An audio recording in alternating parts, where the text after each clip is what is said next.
مومن جو کہے اس پر 100% یقین بھی رکھے.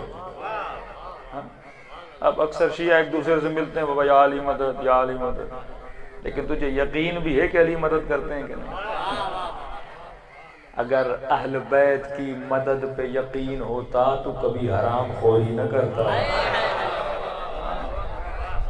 بندے کو یقین نہیں ہے، کہتا ہے جب تک ٹھگی ٹھوڑی نہیں کروں گا تب تک کام نہیں چلے گا.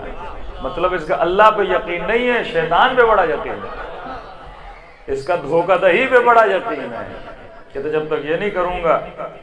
گاؤں میں ہوتا ہے نا پھٹی کا موسم جو آتا ہے کپاس کا، تو اس میں لوگ پانی ڈال دیتے ہیں تھوڑا وزن بڑھ جائے.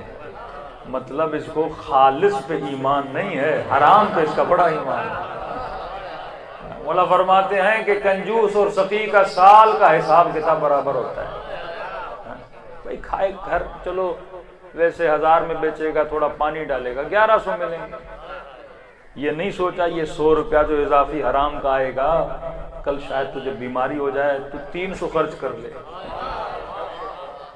اب اللہ کیوں منع کرتا ہے کہ مثلا ملاوٹ نہ کر؟ اللہ کا کیا فائدہ؟ کہتے ہیں حلال کھاؤ گے فائدہ تیرا ہے.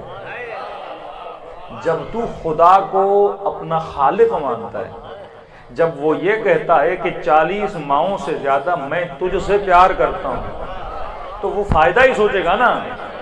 آپ کا والد آپ کو بولے بیٹا یہ نہ کرنا، وہ کیوں بول رہا ہے؟ آپ کا نقصان یا فائدہ؟ فائدہ.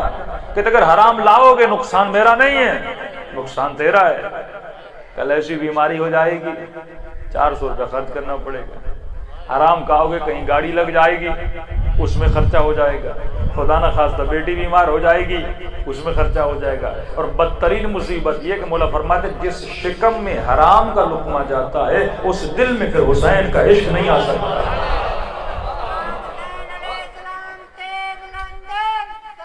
اللہم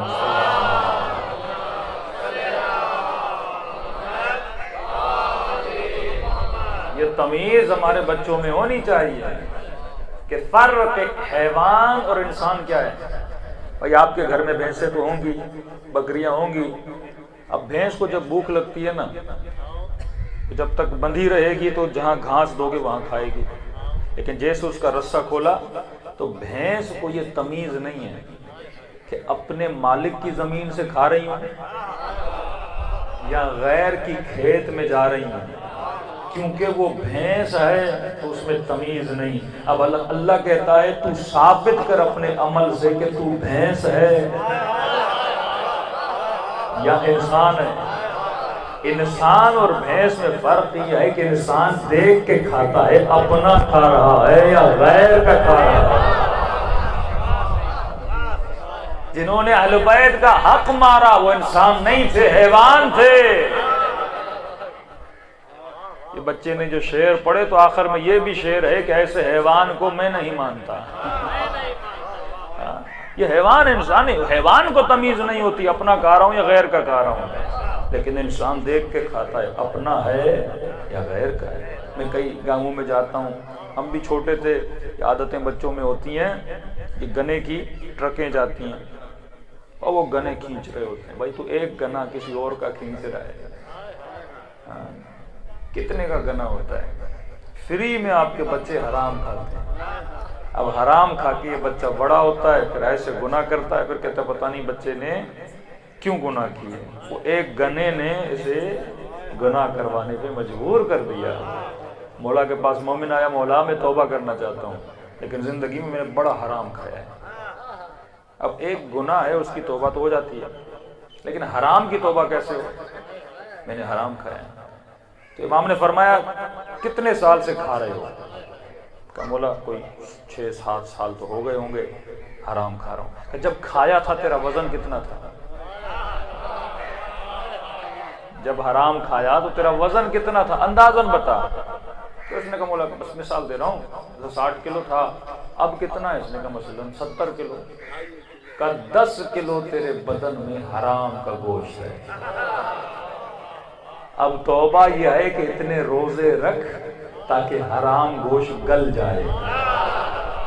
کیونکہ بدن میں حرام کی ایک بوٹی بھی آئے نا، مصلے پہ جاؤ گے وہ عبادت قبول۔ اب بندہ حرام کھا کھا کے حسین کی مجلس میں آ کے بیٹھ جائے، پورا گوشت حرام والا، تو اللہ اس کو جزا تو نہیں دے گا نا۔ تو فرمایا ہم کیوں مخالفت کرتے ہیں؟ کیونکہ ہمیں یقین نہیں ہے۔ ہم ماشاء اللہ صلوات پڑھیں محمد۔